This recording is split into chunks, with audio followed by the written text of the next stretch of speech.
इचलकरंजी महापालिका हद्दीतील हजारो मिळकतींवर गेल्या 4 दशकांपासून कायम असलेला क1 शेरा हटविण्याचा प्रयत्न आता मार्गी लागण्याच्या मार्गावर आहे। राज्याचे महसूल मंत्री चंद्रशेखर बावनकुळे यांनी या संदर्भातील सविस्तर प्रस्ताव तातडीने कॅबिनेट समोर सादर करण्याचे निर्देश संबंधित अधिकाऱ्यांना दिले असून या प्रस्तावाला त्वरित मंजुरी दिली जाईल अशी ग्वाहीही त्यांनी दिली। आमदार राहुल आवाडे यांच्या सातत्यपूर्ण पाठपुराव्यामुळे 40 वर्षांपासून प्रलंबित असलेल्या या प्रश्नाला गती मिळाली आहे। 1973 साली मंजूर झालेल्या नगर रचना योजनेमुळे अनेक मालमत्तांच्या प्रॉपर्टी कार्डवर क1 शेरा नोंदविण्यात आला होता। त्यानंतर अनेक ठिकाणी बांधकामे झाली तरी बिनशेती परवानगी व गुंठेवारीतील तांत्रिक अडचणींमुळे हा शेरा कायम राहिला।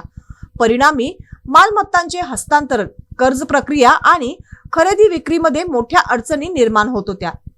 या पार्श्वभूमीवर मंत्रालयात झालेल्या बैठकीत आमदार आवाडे यांनी प्रस्तावित मांडणी करताना सांगितले की या प्रश्नामुळे मिळकत धारकांचे कोट्यावधी रुपयांचे नुकसान झाले आहे।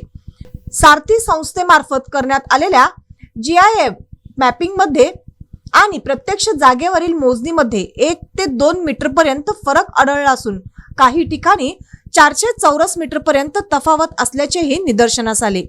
चर्चेनंतर महसूल मंत्री बावनकुळे यांनी महाराष्ट्र जमीन महसूल संहिता 1966 मधील कलम 42 मधील दुरुस्तीचा आधार घेत क1 शेरा धारणाधिकार क मध्ये रूपांतरित करण्याचा निर्णय घेतला।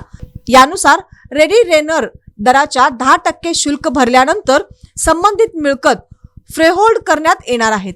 रचनांना योजना क्रमांक 1 व 2 मधील 95%हून अधिक बांधकाम पूर्ण झालेल्या मिळकतींसह शहरातील इतर सर्वे नंबरांनाही या निर्णयाचा लाभ मिळणार आहे।